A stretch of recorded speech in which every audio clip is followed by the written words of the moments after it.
Representative Schonerer grabbed a ministerial armchair and brandished it against the chaps, who were even more fiercely on the attack.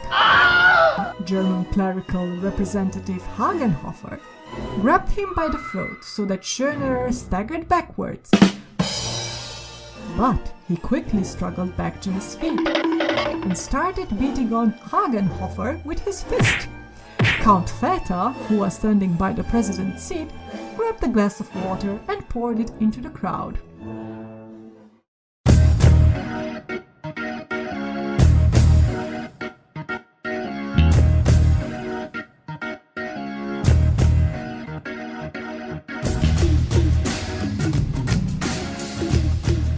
Welcome to Totally Unrelated, a place for history, trivia, media, brain farts, and the occasional venting session.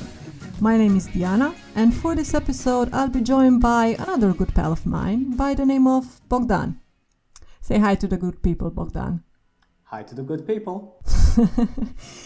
Now, during the episodes I did with Irina about the nerds who were essentially doing fascist world building, I've mentioned that Guido von List and Lanz von Liebenfels were part of an initial pre-political wave of the burgeoning fascist movement. They were still, in many ways, sad LARPers, a little bit too invested in their fantasy of knights and secret orders in order to also be effective political organizers. I'd like to dedicate another 2 episodes to discuss the representatives of the next generation of scumbags, the one that bridged the gap between the idea guys of yesteryear and the men of action of the first half of the 20th century. While it would be inaccurate to say that these people were the first fascists or the first people with fascistic inclinations to enter politics, they were on the forefront of using what we came to identify as the fascistic toolkit, and in doing so, building more or less successful political careers. As always, because there are more awful people in history than hours in a day, we're going to focus on 2 people, and for the sake of continuity with our previous episodes, we're going to stick to Austria-Hungary yet again. This episode will be discussing Georg Schönerer, the leader of what would become the pan-German party. And next we'll look at Karl Löger, beloved mayor of Vienna, who won hearts and minds by putting anti-semitism smack dab in the middle of Austrian electoral politics.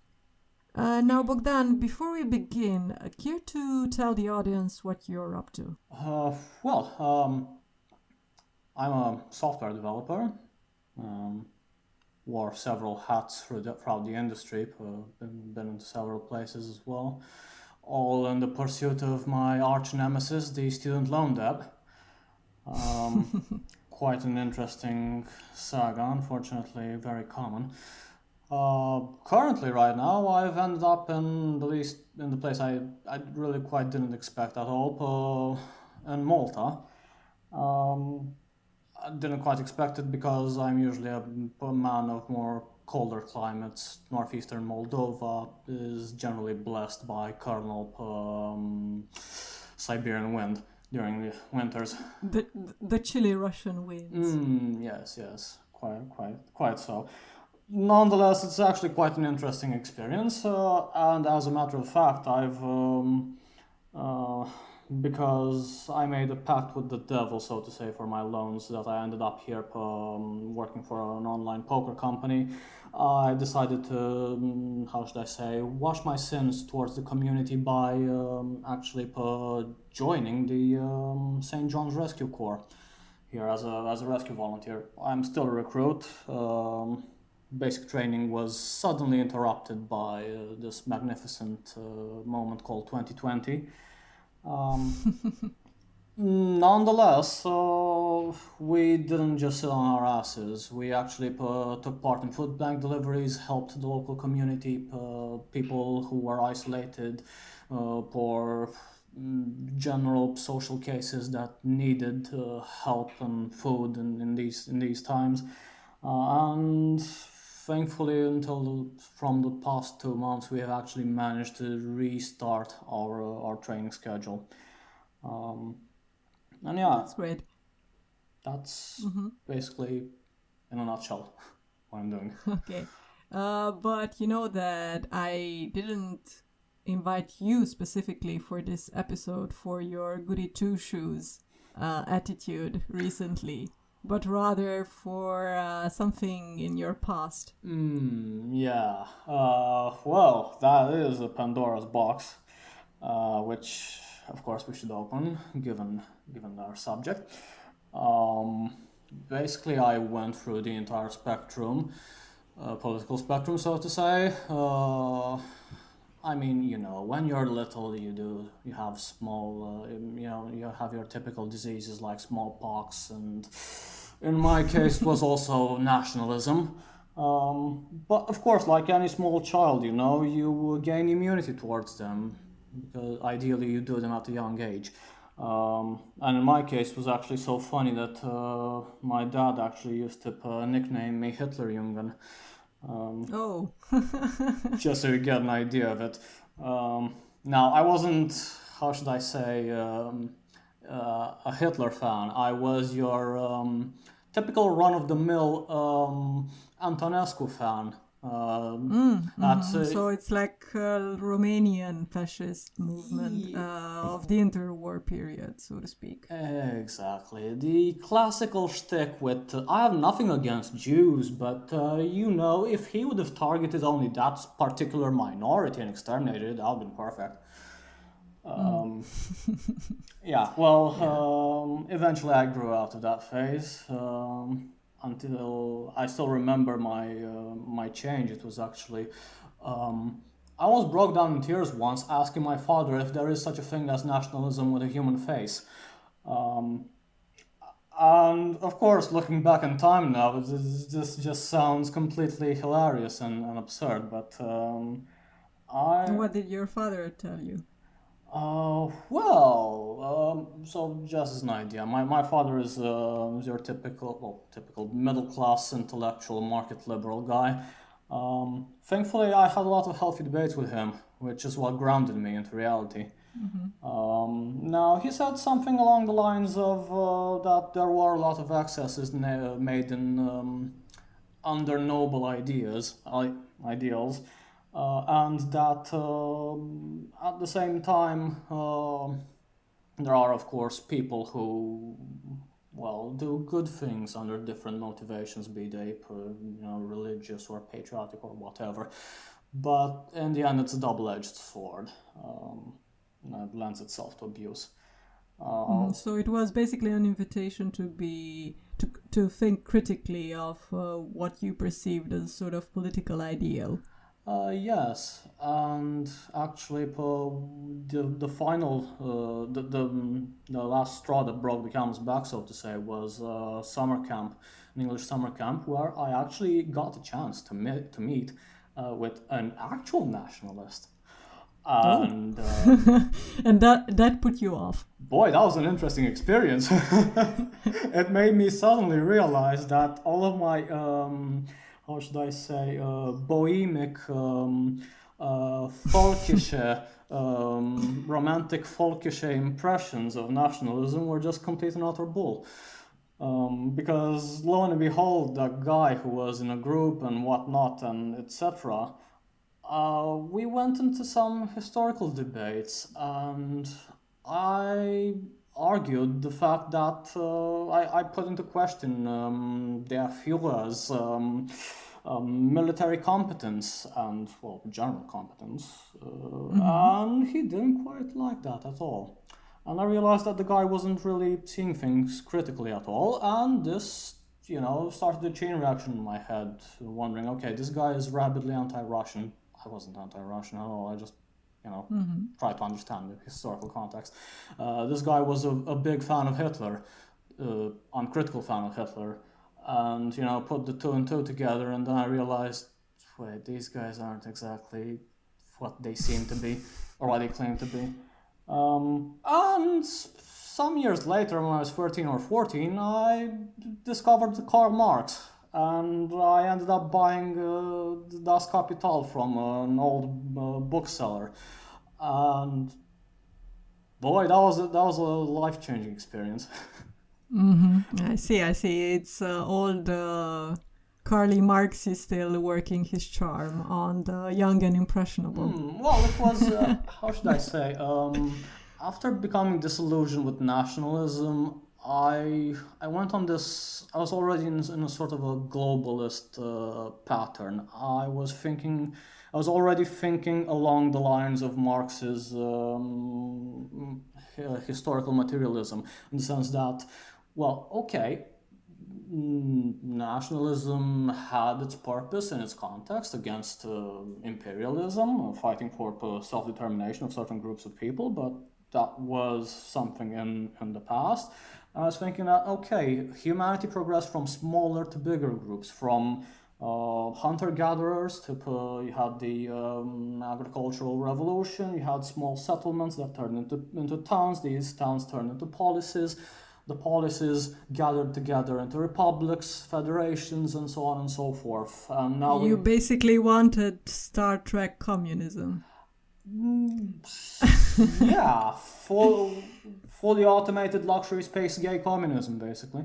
Yeah. I mean, it's sort of, to boil all of this down in a very simple phrase, I suppose, it's just for a system of ever increasing complexity, it's only natural that you would need more cooperation in order to smooth things out, so to speak. Exactly. And in the end, you have cooperation and collaboration increasing on larger and larger scales until you end up realizing that, presuming that you're still in the same, how should I say, state of mind as I was back then with nationalism, that I owe a set of loyalty and responsibility towards a certain group. And I realized that in extremis, that group actually is the human race, that I own my allegiance and everything to humanity to further the cause of humanity and the human species. And well, if we are to follow the concept of Star Trek communism in the end, I realized that actually I don't even own my allegiance to humanity or the human race. I own my allegiance to the whole concept of intelligent life and consciousness in this, well, mass void that's trying to kill us. Yeah. Okay, well, with that behind us, let's start, shall we? In my research for this episode and the one on Löger, I mainly relied on two books. One is Karl Schorske's Fin-de-siecle Vienna, and the other is Brigitte Hamann's Hitler's Vienna. I'm just going to give you a broad context before we begin. Europe in the 19th century was witnessing a dizzying range of changes, from science and technology to politics and social movements.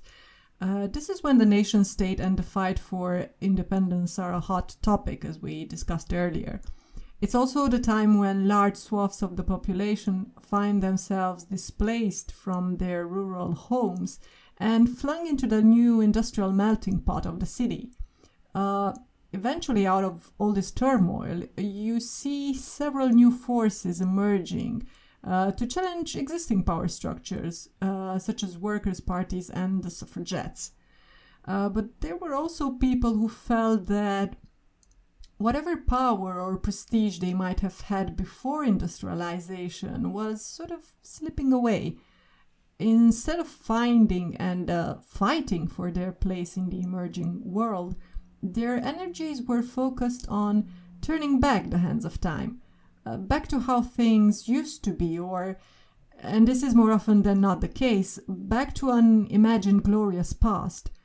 At this point in our play enters Schönerer. And there are 4 points we're going to highlight about Georg Schönerer in this episode. Firstly, he is a child of capitalism, but he will rage against capital, especially because in Austria-Hungary, capital is linked to you know who. He starts off his political life as a liberal, but soon finds that his voice is much better represented in a more strident and nationalistic anti-Semitic vein as an agitator. He is also a huge Bismarck fanboy, hating on Austria-Hungary's multi-ethnic empire and its ties with the Catholic Church. And in conclusion, even if Schonerer never gained executive power and was mostly known for his fiery rhetoric, when push came to shove, he didn't hesitate to use the threat of violence to intimidate or actual physical violence to attack his opponents. Because, in the end, there's no such thing as a civil Nazi. So in a way, you could say he was like, how should I say, low budget mini Addy? Well, definitely Adi did see him as a source of inspiration, and as we shall see from the sources of the time describing his public appearance and his rhetorical style, he was a fount of inspiration. But Adi was also very critical of the old man. So it's interesting. He was definitely a case study for Hitler. Here's how Schorske describes our man. A curious compound of gangster, Philistine, and aristocrat. Schonerer conceived of himself as the militant knight redeemer of the German folk. He rejoiced in epithets redolent of chivalry. Knight George, or, after his estate in Lower Austria, the Knight of Rosenau. This will be quite an interesting thing, because the way he sees himself is not just an aesthetic predilection. It also has a lot to do with how he identifies his class position, or his position within Austrian society, and then his mission within that society. Schonerer was a newbie within the aristocracy. He had inherited his title from his father, who received it as a reward for his services as an engineer and railway administrator. Although his son would become one of the first promoters of anti-Semitism as a political tool, the father had strong ties not just with one, but both of Austria-Hungary's most influential Jewish banking dynasties, the Armstein and Eskeles, as well as the Rothschilds.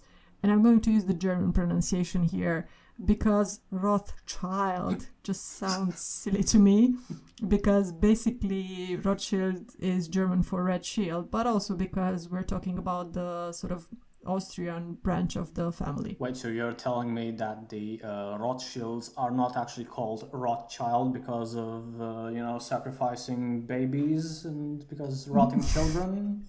Oh my god, I can't believe that. That is a commonly held mistaken belief. Yeah. So now, Matthäus Schonerer, the father, was in many ways the typical self-made man that you would expect. But he did make a few personal choices that raised eyebrows and probably influenced his son down the line in unexpected ways. Firstly, Daddy bought a country estate, which for someone like him, who was a middle-class parvenu, was kind of gauche, because the bourgeoisie whom he was a part of, at least initially, was supposed to be the aristocracy of the spirit, and the way that they sort of saw themselves in opposition to the feudals, or, the landed gentry, the landed aristocracy, the upper classes, was that they dominated the cultural and scientific milieus rather than have estates and palaces and so on and so forth. Secondly, Papa Schonerer made Georgie boy attend a technical school rather than the gymnasium, which was a very popular choice at that time, and it was sort of like the place. It was, I guess, a bit like Eton or other fancy colleges in Britain, where you would send your kid if your kid is, the child of someone who's someone. He also secured an apprenticeship for his son with Prince Schwarzenberg, who was a sort of aristocratic nerd about modern agriculture. So, in a way, unable to fit in with either bourgeois sophisticates or the actual true blue aristocrats, old boy George became a kind of frustrated pseudo-aristocrat. Which is a lovely starting point for his later transformation. Well, pseudo-aristocracy and LARPing, I suppose they kind of go hand in hand. Yeah, definitely. And it's very interesting because no one likes to imagine themselves... Well, I mean, maybe there is some middle-class LARPing as well, in the sense that people who are definitely working class like to imagine themselves as being middle class, but that's probably a more recent thing, since we've been declared a classless society. But definitely at the time, being bourgeois was, I mean, it's weird because in a way there was a certain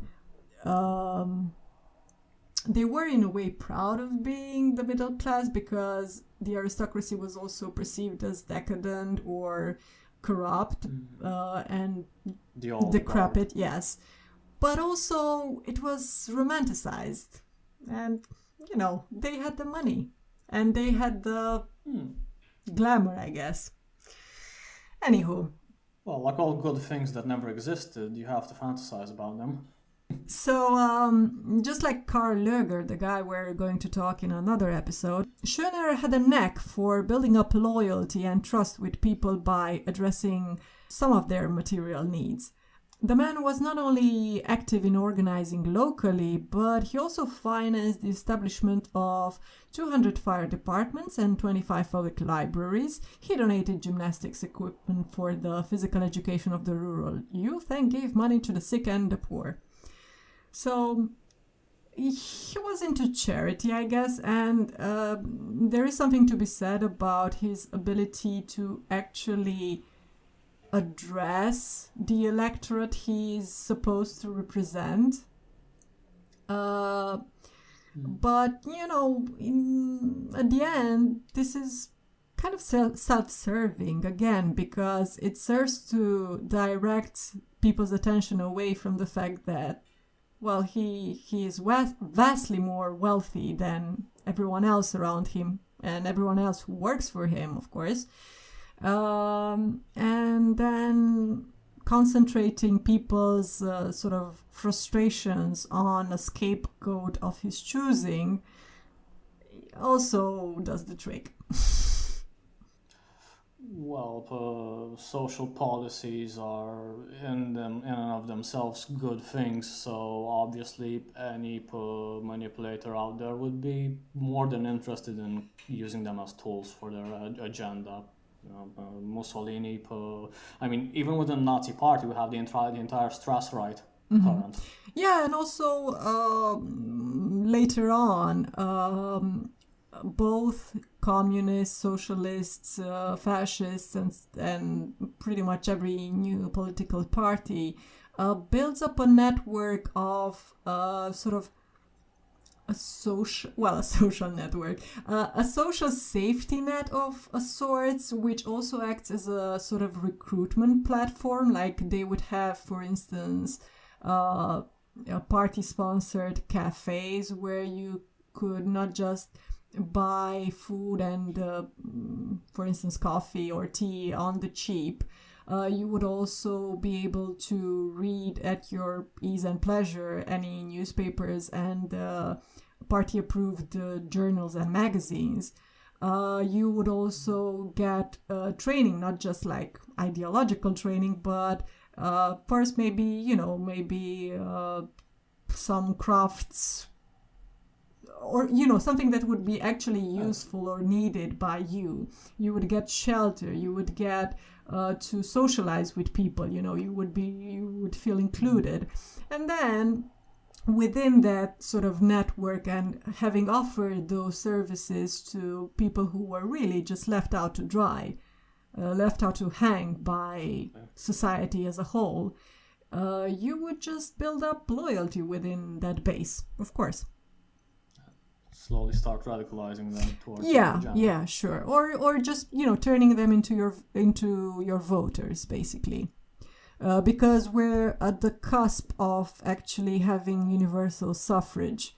We, at the turn of the century, I think for most countries, certainly for Austria-Hungary, you still have, voting is still linked to owning property and to paying an actual sort of poll tax to be able to cast your vote.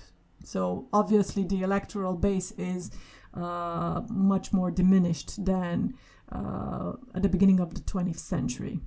You could say capitalism was a bit more sincere back then, because they told it in your face, only those that own capital actually matter in the vote.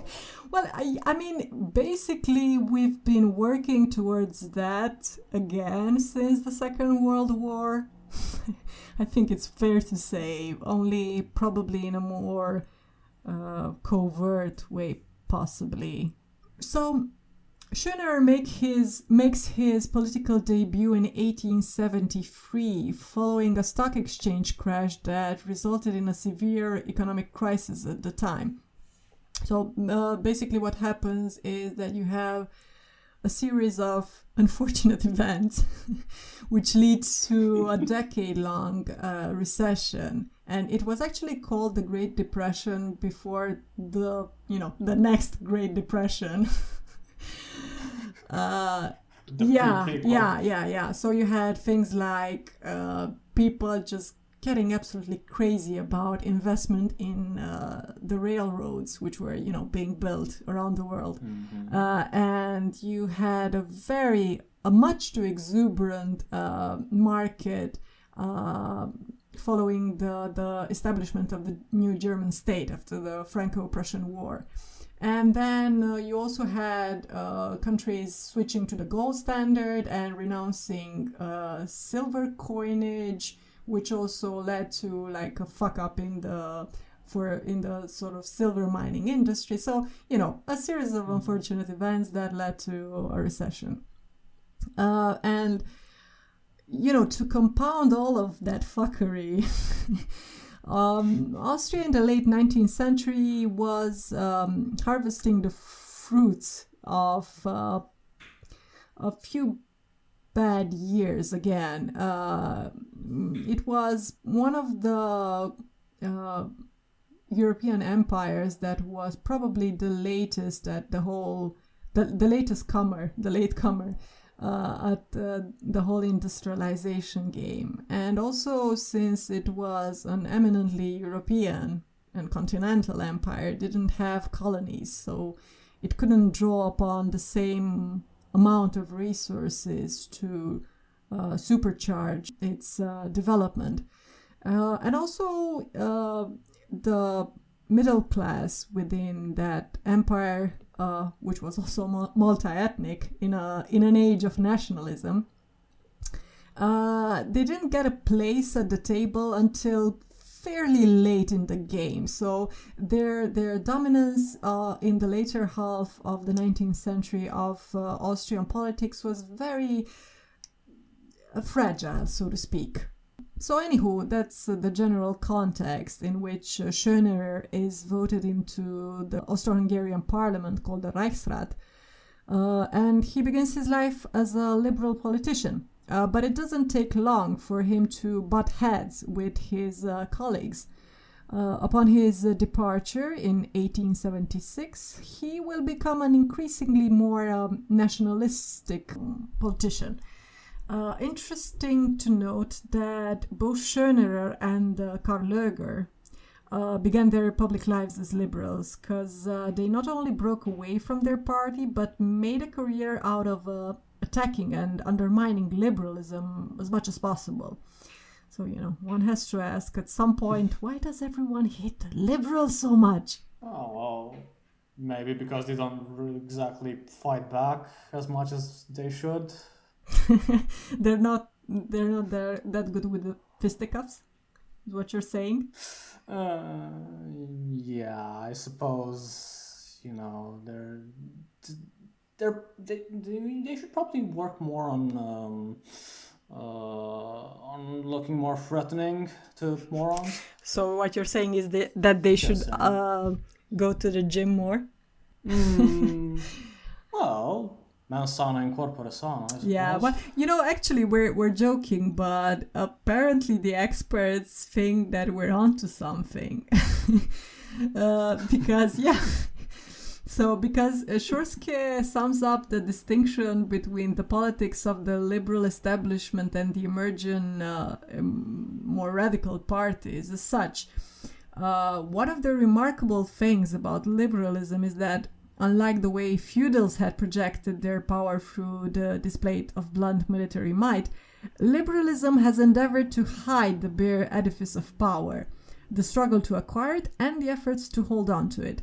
Instead, it has sort of obfuscated this rather raw, at times even vulgar activity by worshipping decorum, procedures, and civility as a way to exercise personal restraint in the public sphere. Trust in the system.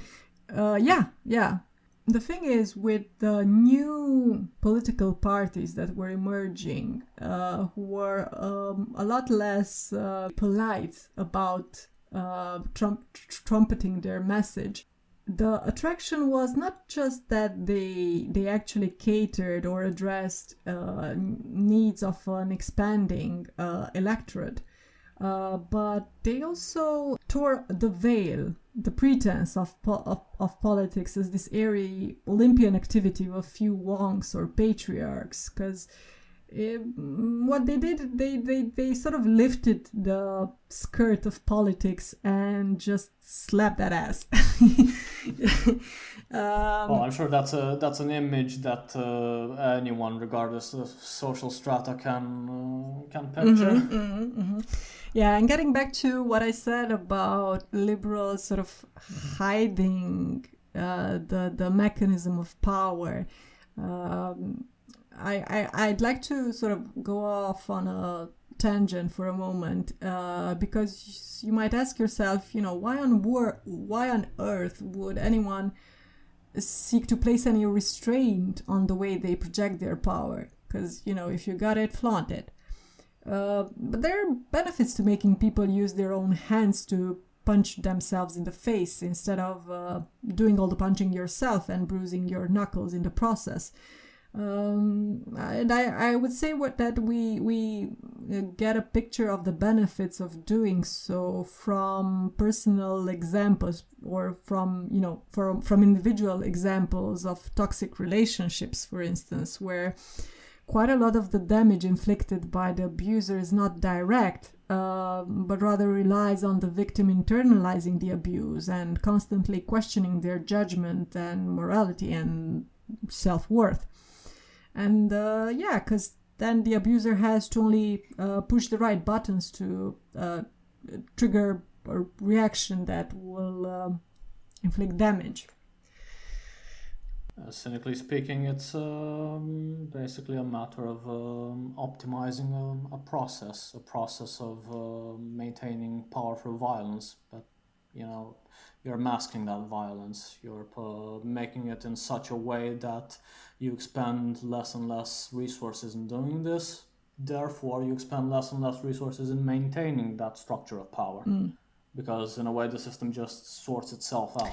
Well, I think it's sort of like the method of someone who is quite confident in their ability to hold on to power, right? Because you hide the whole mechanism because you don't want to invite any envy, but also because you're confident enough in your ability to lull your opposition with this code, this very intricate code of conduct that you impose upon them in the public sphere, So if you don't play by the rules, then we can sort of dismiss you. you're not a respectable player. Exactly. Yeah. You can use this meta narrative to basically create a separate, how should I say, battlefield in which you can have adversaries punch themselves for your gain, while at the same time the actual rules of the game are beneath this visible facade. Yeah. Plus, it's also useful probably with recruiting useful idiots that will basically support you on the merits of those nebulous ideas which aren't completely grounded in reality. Yeah. Okay, so, ending this tangent and getting back to our main story. Bogdan, would you be surprised to learn that in Schönerer we find the picture of the shunned groupie? Well, gee, what an interesting situation. I would be even more surprised if I were to find out he was a failed artist, perhaps, or he had some sort of sensibility and they laughed at him in school, and then he just told them, one of these days I'll be big enough and I will crush all of you. You wait, you'll see. Well, we for once we don't know anything about him actually being a man of any talent, besides being a gifted public speaker, I guess. But Georg was really, really, really, really thirsty for Bismarck. Because he worshipped the man that unified Germany and whom he hoped would also bring the Habsburg Empire's German regions into the fold as well. But the fact is, Bismarck had no patience for such flights of fancy. He was a very practical and pragmatic man, and he let his number one fanboy know that he was kind of in the way. But, like any self-respecting groupie, Schonerer just kept on keeping. And he dotted his estates with everything from signs for taverns and inns, granite towers, oak trees, everything bearing the name of the German chancellor. His daddy, basically. His daddy of choice. Yeah, now he's... Reminds me of that Poland Ball joke with Dr. Osterreich, the catchphrase, Problem mit Papa und Penis. Yeah. Okay, so his intense admiration for Bismarck and the newly established German state leads him to make statements that will prove quite unpopular with the Austrian mainstream, because he argued that the people's law superseded federal law, and he thought that German nationalists within Austria-Hungary should have little regard for the interest of the multi-ethnic empire, which was kind of a hindrance, in his view, to the whole unification project of the Germans. He also opposed the empire's military intervention abroad in places such as Bosnia and Herzegovina in 1878. But, to nobody's surprise, it was not out of some sort of principled pacifism or an abundance of empathy for the victims of war. His contention was that the various nationalities that made up the empire were a drain on its resources. Because only the Germans were productive and they do all the work, the best work, and look totally fabulous wearing leather while doing it. Of course, because obviously in an empire spanning several ethnicities and peoples, and it is just those that gang of 5 people who were specifically born in a specific location and with specific totally random, but very specific at the same time, traits that obviously do everything else. Just the entire thing would otherwise collapse without them. It's obvious. It's just science. Yeah, Bogdan, but educate yourself. Put yourself in the poor people, poor nationalist, German nationalist shoes for a moment and think about, how they felt. I mean, you go on for centuries and you conquer these savages and, use whatever resources they have to benefit yourself and build yourself a nice little empire. And then you have to expand so much energy to, bring electricity and public transport to these, like I said, savages, with money paid for by... it's their gold and their resources, but it suits us much better because we know what to do with it, right? We know how to put it to good use. It's obvious. They should be grateful, for the fact that we're giving them. They are giving them the opportunity. Yeah, unfortunately, I'm not a member of the master race, so. But we should be grateful for the fact that we are allowed to be in their presence. Yeah, absolutely. Just breathing the same air that they exhale. Isn't it amazing? It just, it feels so great. You can almost feel like the work ethic is rubbing off. Oh yeah, especially after 12 hours in a factory, and especially if you're 10 years old working in a textile factory. Yeah. It definitely rubs on you. Okay. So, while these ideas might have rendered him an outcast within liberal circles, he drew ever larger crowds from the ranks of those that felt snubbed by the powers that be. Some of them were like the small artisans that he had gained political capital from back in Waldviertel. The guys he bought gym equipment for. Some were fresh new faces within Austrian intelligentsia, however, like Viktor Adler and Karl Löger, who will strike out on his own later. By the 1880s, alongside his newly found brothers in arms, Schonerer co-creates the Linz program. Which is a strange but also very fitting hodgepodge of ideas, including a surprising push for universal suffrage, along with a less surprising caveat that it should only be granted in a future Austrian state that would have a clear German majority. All men are equal, except some which are German are more equal than the others, and only they have the right to vote. But otherwise, it's universal. All puppies are cute, but the ones on the in the toilet paper ads are the fluffiest. Oh, definitely, can't argue that. Science. Okay, so initially, Schonerer focused his ire on the Russian Jews who were fleeing the pogroms. He urged Parliament to severely restrict immigration, but was not successful initially.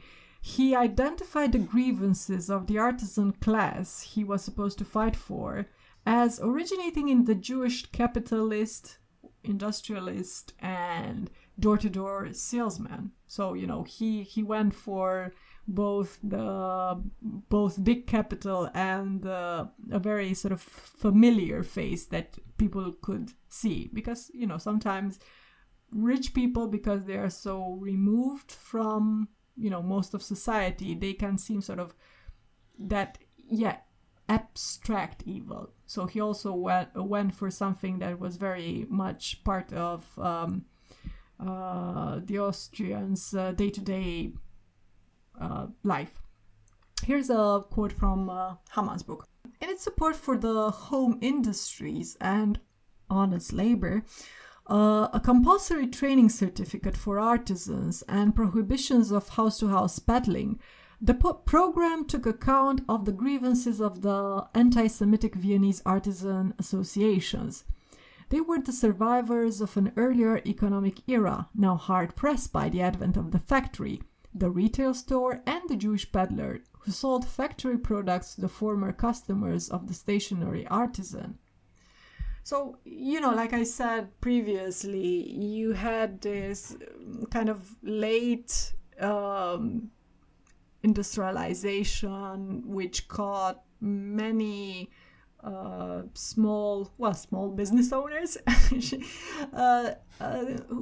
which caught a sort of a class of artisans and former guild members unprepared for the new environment. And of course, because there was no sort of social safety net or anything that could, teach them to code, they just found themselves they found their status greatly diminished. Yeah, just close your workshop, your family-owned workshop, leave your entire family to starve, and learn how to hammer nails in a factory. I mean, it's definitely an upgrade, right? Not. But at least the songs you sing with the boys of the communist club are nice. Oh, they are catchy. Oh, that's definitely true. Yeah. During this decade, Schonerer begins incorporating his fight against the Jews into his larger political outlook. Since many successful ideology rests upon a strong narrative structure, you need a villain for your story to, really capture your audience. And ultimately, one hopes that if the positive goal of building a vision for the future won't mobilize the people, perhaps resentment and the ability to take any frustration out on a scapegoat of your choice will. Now, it has been said that one of the main features of 20th century fascism was its ability to capture and divert the anger and energy that was building up in the streets among those who felt disenfranchised. But divert it how? Downward and sideways. Just anything but upwards in the direction of the actual people who are in power. And I think it's fair to say that, in a way, fascists were offering a service to set people in power. Basically, they monetized misdirection. And the rich gladly injected money into the endeavor because, oh Lord, anything but socialism or giving poor people, some help. As long as the rabble ends up being punched into submission, not us, that's perfectly fine. Just keep the trains running on time. Yeah. Schonerer, however, was part of an earlier time. So it was a time when this alliance between the emerging fascist movements and those in power was not yet explicit. Basically, the rich had not been pitched the many wonderful uses of a fascist government would have for their businesses, In fact, in those early days, many of the fringes of the right kind of mimicked elements of the left's language, partially because the issues that the lefties were talking about were real issues. They were popular with the electorate. But also, imitation is a useful learning tool. To illustrate this point, here's how he framed the struggle he was leading. And you will see how it's just wonderfully whimsical bastardization of something familiar. His was a mission to unite the interests of the landed property, and he doesn't mean by that the bourgeois capitalist, but the aristocracy, and of the productive hands, aka the workers. Well, probably the artisans more so, but the workers, against the privileged interests of mobile capital and the Semitic rule of money and the press. So it's a picture very reminiscent, at least for me, of that last scene in the 1920s Metropolis movie, with the workers and the millionaire basically shaking hands. And I don't know, it's thesis, antithesis, synthesis. It's just, yeah. Italian corporatism before its time, and also, in a funny twist of fate, Biden's new electoral program. Isn't his electoral program that he's going to be the Avengers of politics? He's going to assemble a sort of Avengers team of politics? Well, I suppose if you put the villains and the heroes working together. Well, don't know how that's going to work. It's called bipartisanship.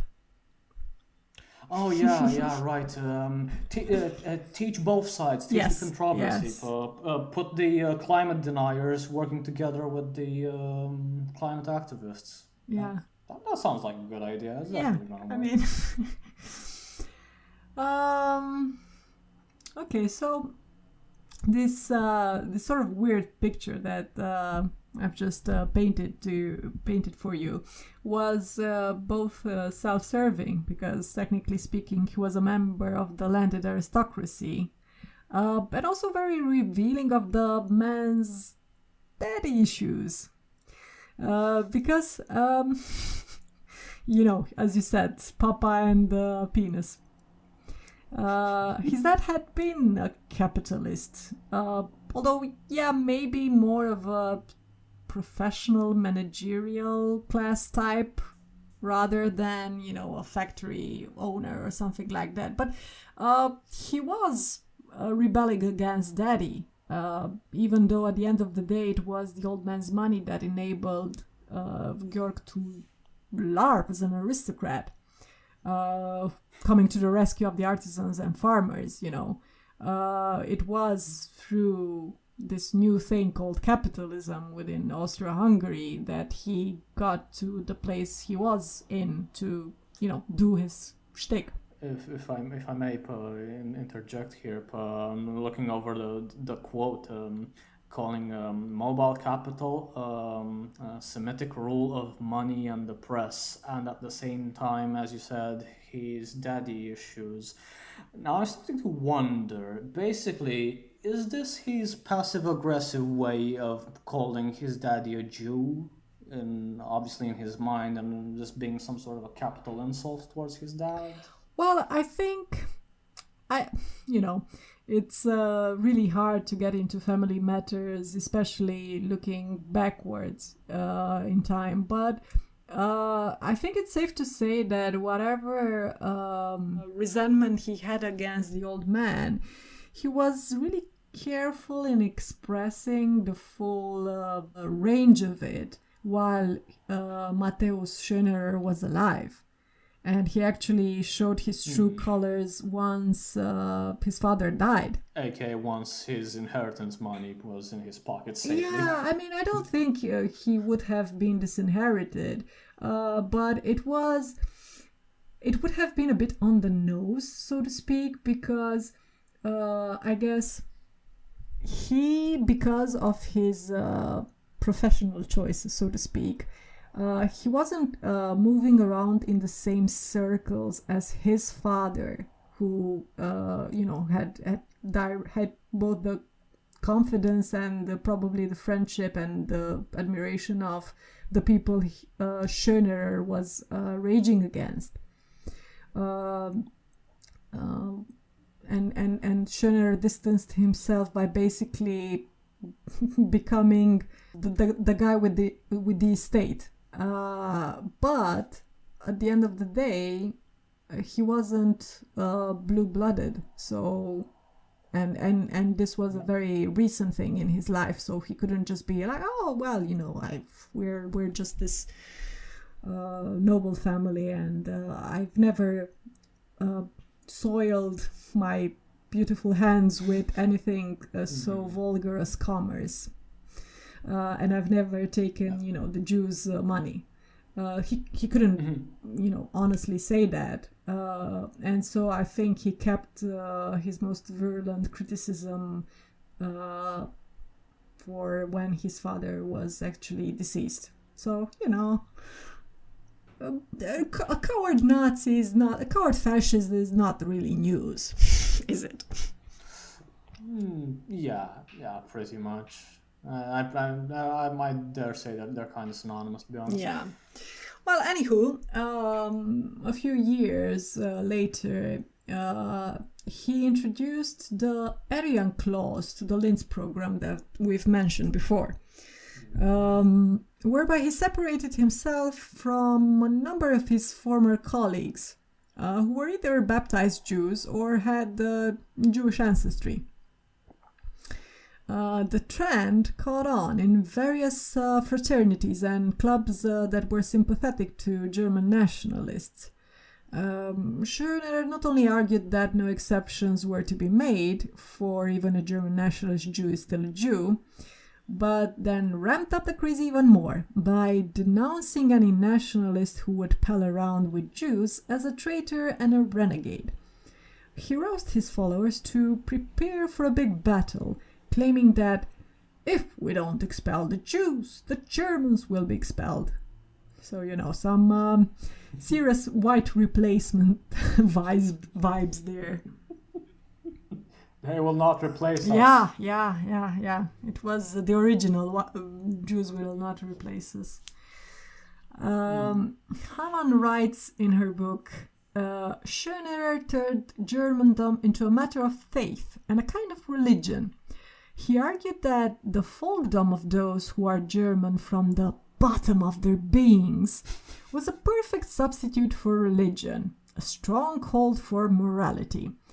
The Schonerians had their own symbols and signs of recognition: the cornflower, rooms, the Heil greeting, and German battle songs. They celebrated summer and winter solstices and observed the Ostara holiday. Ostara was a Germanic goddess. And like any self-respecting reactionary group, the Schonerians, of course, rejected contemporary art, deeming it degenerate, cosmopolitan, and Jewish. Of course. Yeah, but there are many other things that make the Schonerians sound like brothers from another mother. With the present-day far-right groups. For once, they exerted strict control over their followers' families and social circles, urging them to eliminate any Jews or Slavs from their ranks. They were big fans of abstinence and nofap, while also keen on hitting the gym, and also very concerned about the virtue of their ladies, of course, and practically anal about the health and reproductive vigor of their followers. Well, didn't you just say that Germanness comes from the bottom? Oh, yes. It just makes sense. Yeah. But it's only the top. You lead from the bottom. Of course, only the best comes from the bottom. And by the way, least we forget that for all their debonair facade, the Austrians are still Germans. They applied the aforementioned rules in clubs called things like the German Students' Association for Folkish Efficiency, which is just I love it. It's wonderful. Folkish efficiency. I mean, if you're going to do folkish, you need to make it efficient, right? Yeah. Ja. Natürlich. Okay, so I'm actually starting to wonder, how did they come up with this? Were they literally? I mean, they didn't have Google back then, but I'm just picturing someone going through libraries searching for what's the most German phrase you've ever heard? What's the most German thing you can think of? Efficiency. Oh, yeah, okay, that's good. It has to have German in it, obviously, because it's German. And and folkish. Yeah, definitely. I mean, you have to be on brand as soon as you develop it, right? White man got a white man. Yeah. So let's see. What else do we need for a party right-wing dish? I guess where there are extremists, grifters are kind of within earshot. And there is nothing quite like selling merch to both line your pockets, build group solidarity around shared possessions, as well as fund your movement. So here are some of the things in the Schönerian merch store. There were canes with Eastern Jews' heads as knobs, cheap stickers with anti-Semitic slogans, Jew biter cigarette tips with pictures of Schönerer for 20 kreuzers for members, but sold for 25 kreuzers for Jews, Jews' lackeys, and dirty swine. So, they would sell their stuff to anyone, including Jews, but for a premium. Good evening, my dear sir. Might I interest you in some Eastern Jewish head knob? It's a very special kind of Jewish head knob, mind you.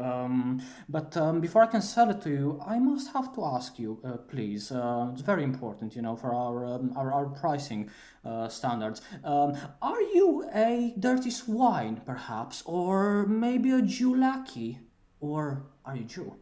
It's very important, We have to respect there's different VAT applied on the pricing. You could almost see like the Schönerian census just gearing up to crunch the numbers, when their sellers would report back, right? Now, Bogdan, would you be surprised to learn that Schönerer, our dear boy George, played the freedom of speech card, coupled with a not so subtle threat of violence if his ability to spew bigotry would be curtailed in any way? What interesting. Wow, that's...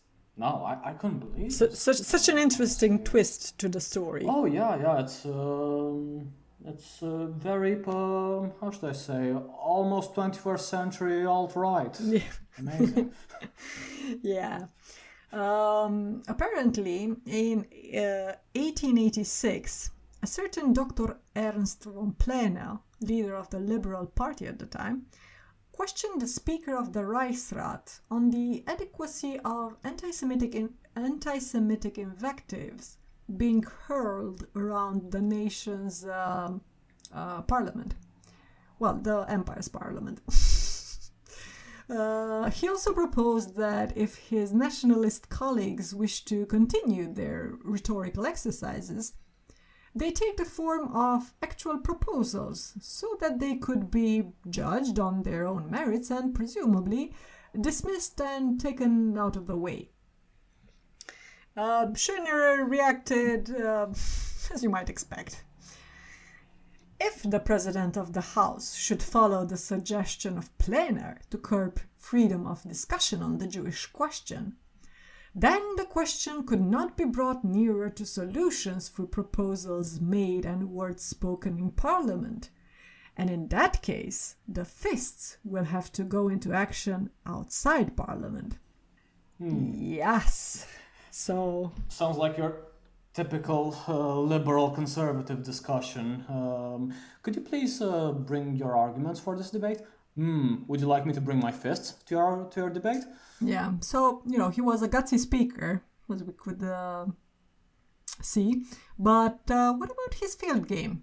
I think it's safe to say that we all love a good parliamentary brawl, and our absolute boy George will not leave us wanting.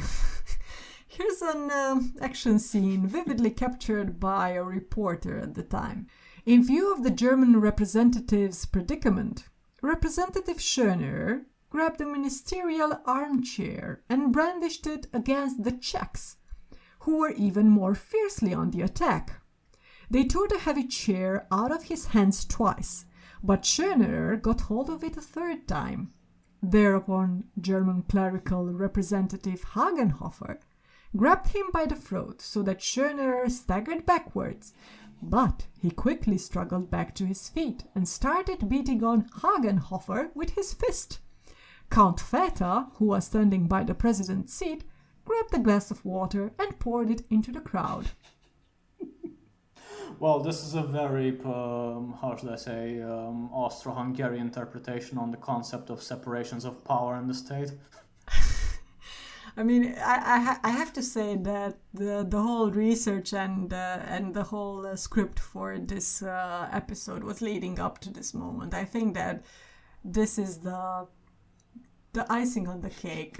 From here on out, it's just a downward spiral. I'm sorry, this was the funniest bit.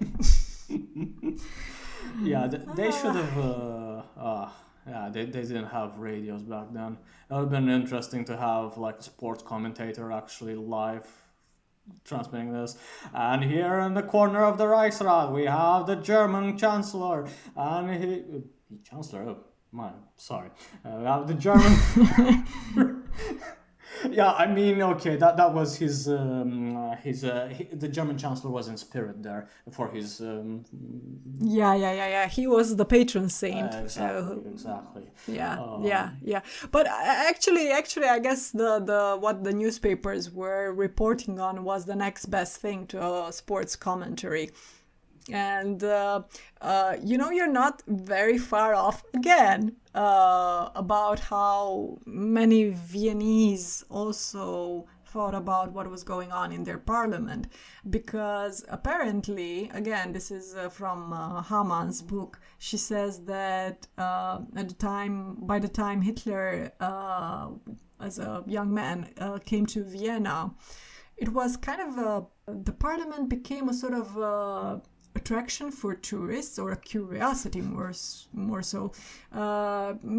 People would just go and watch the utter mayhem that was the proceedings of the parliament, of the Austrian parliament. Like they would go to, I don't know, a freak show, or just some sort of, as I said, a sort of street brawl. So but it's in an organized fashion, because we're a civilized society. Our brawls are organized. Well, I think the Austrians are more freeform about these sort of things, or at least that's how they sell themselves. Well, you can probably see the artistic spirit taking shape in form of fists in this case. Now, as you can imagine, a polarizing figure like Schonerer had a tumultuous relationship with the press. First, they attacked and sort of ridiculed him. They said things like, physically, Schonerer is short and stocky, and his fat red beer face with its fat eyes does not leave a pleasant impression. Yet when a man speaks, he looks different. Then those otherwise wary eyes begin to glow. His hands start moving, and his features become very lively, while the words reverberate from his lips throughout the room.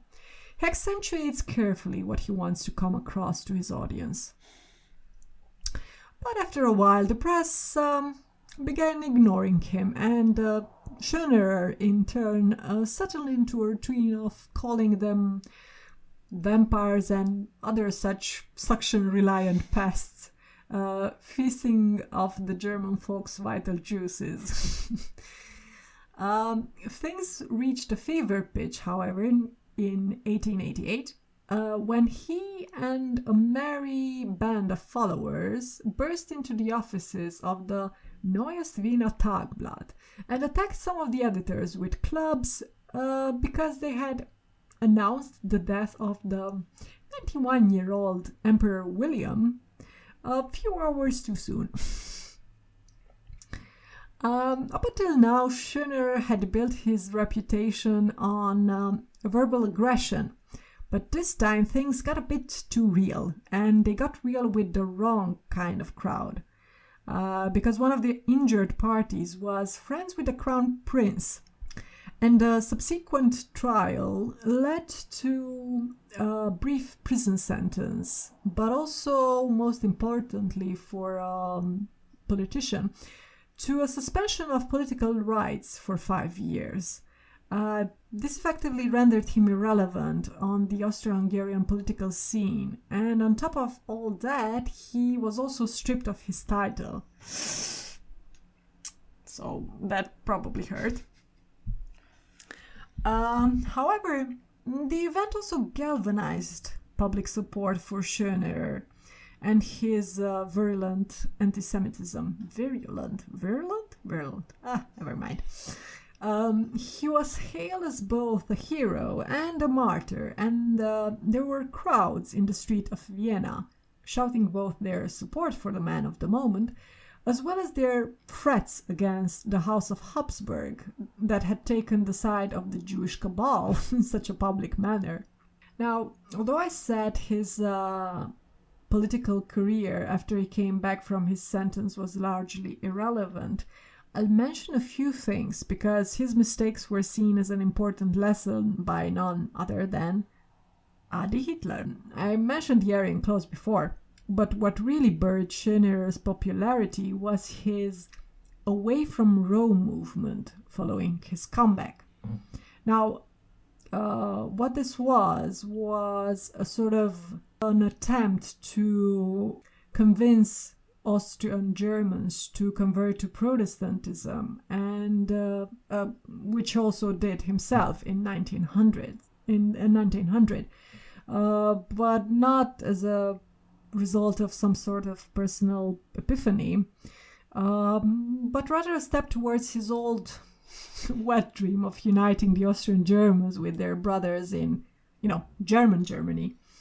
Who were Protestants, as opposed to Austrian Germans who were mainly Catholic. And again, he had no qualms about undermining the legitimacy of the House of Habsburg in order to accomplish this.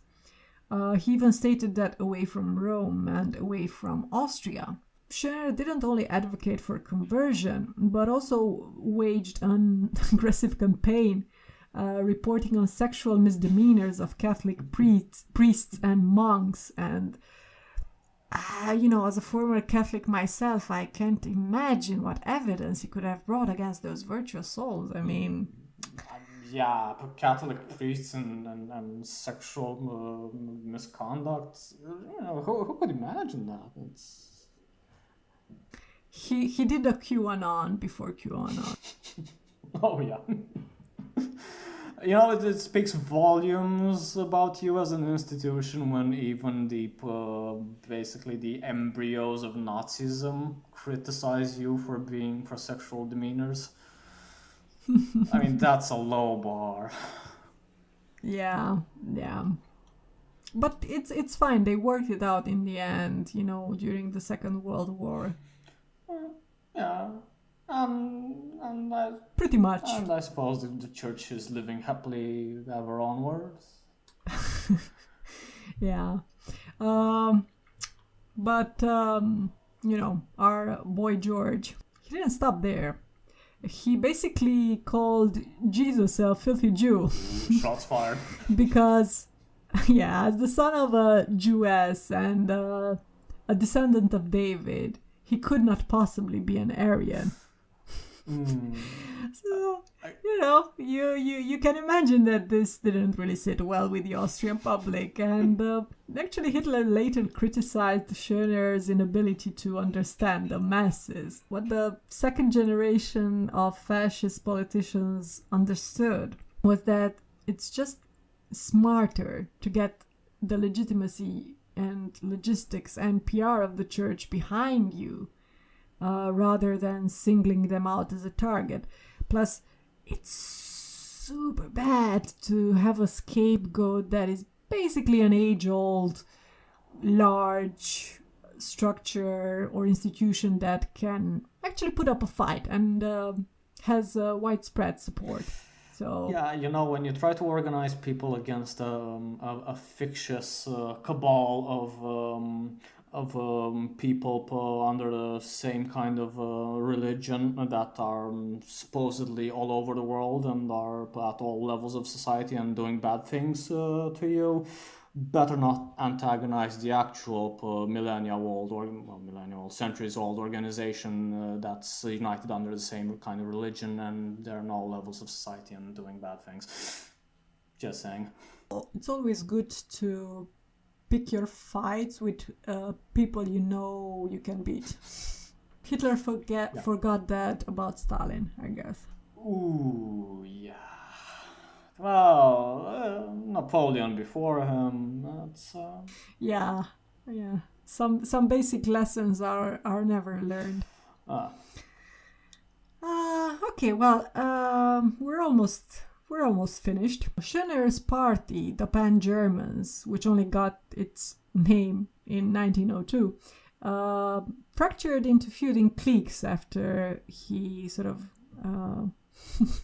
became less relevant. And eventually, after the introduction of universal suffrage, the Pan-Germans' ranks in parliament shrank to a mere 3 seats, so they became irrelevant. Schonerer himself died in 1921, and ever the true blue fanboy, he was buried near Bismarck's grave in Friedrichsruhe. And yeah, that's it for this episode. Any concluding thoughts? Yeah, actually, I'm wondering, not that I care that much for Daddy Bismarck, but one has to wonder, with the last thing you just said. Would it be possible, I wonder, to get a restraining order from beyond the grave? Because technically speaking, what Schonerer did there just sounds like, some sort of metaphysical harassment. Well, I mean, sometimes you just slide into people's DMs, or if you have enough money in their graves. That's definitely taking it beyond, sleeping with a pillow of your crush on it, with a picture of her. Yeah. I mean, you said something about the failed artist, but who knows how things would have panned out if maybe Bismarck would have given him more attention and not necessarily realized his wet dream of a greater Germany, but sort of kept telling him that yes, we are working towards that. Maybe that would have directed his energies in a different direction. But, I think, joking aside, much as I'd say that the whole issue of what would have happened, how would history have unfolded if, someone would have killed, a stray bullet would have killed Hitler during the First World War. If it wouldn't have been Schonerer, it would have been someone else. There would have been someone else, because the context was just so that you had many people who came to the same awful misguided conclusions about what was the cause of their problems. I mean, obviously the society was very unequal. You had very stringent problems that just remained unaddressed by a political class that probably seemed like many a times our politicians today, just sort of very occupied with court intrigues. I mean, this is going off on a tangent, but I think it's relevant. I was so disgusted recently when I saw one of the electoral posters for one of the parties in Romania. And the slogan, it wasn't even something as vague and airy as "Forwards Romania" or "Vote for me for a better future" or shit like that. It was basically, in the rivalry between Party X and Party Y, vote for us as an alternative. So... And I was like, but like, what? I mean, okay, that's your like bickering and infighting, but like, what do I get out of it? Just like cheering for your team? Why? And it's so disgusting, really, how it's comfortable they are with being so removed from anything that would have any value for for society, Yeah, for the people they are supposed to represent. Like you said, that court intrigue is so deeply ingrained in their minds that when they came out with the slogan, they couldn't even understand the idea that the people they're trying to reach out to address with this slogan, actually they're not even involved in this game. They don't even give two shits about it. It's completely from a completely parallel universe. This disconnect is it's one of the main reasons actually why, if you look on any single election result out there, you'll see that vast majority of people that don't vote. And it's always this you hear political pundits on television and radio and whatnot to keep they just keep wondering sanctimoniously, what could we do to get the silent majority, what to act, to vote. They talk about these people like they're they're a lump of lobotomized morons that they just can't comprehend the political intrigue, that they have to be invested in it for whatever reason. And they're like, what is this fabulous creature called the silent majority? How can we get them to understand things? Yeah, no, it's just for show, because they don't really care. I mean, they don't have a problem fighting over an ever decreasing chunk of the electorate. Maybe the only ones who wish to somehow bring new people in are the newer parties who don't have the same sort of established base that they can cater to. But other than that, it's just, it's just discussion for the sake of discussion. Exactly. And speaking of new actors on the scene, exactly, going back to our boy here, the entire donations and gyms and whatnot.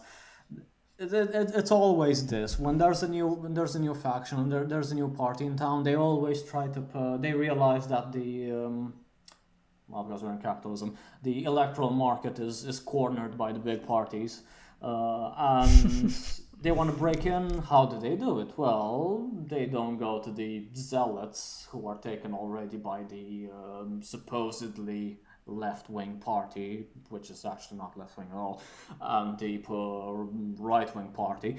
No, of course, because those are already radicalized and they're a vocal minority and organized within rank and file. No, they go obviously to the working classes.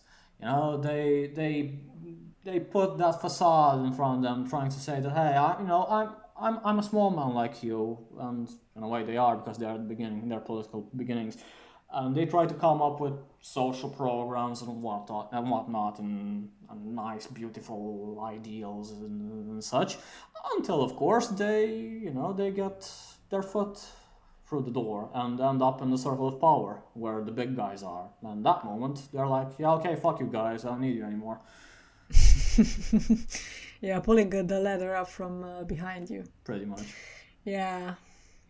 Okay, well, thank you very much for joining me for this episode, and looking forward to our next discussion about Karl Löger, the mayor who won Viennese hearts and minds by running for office as an anti-Semite.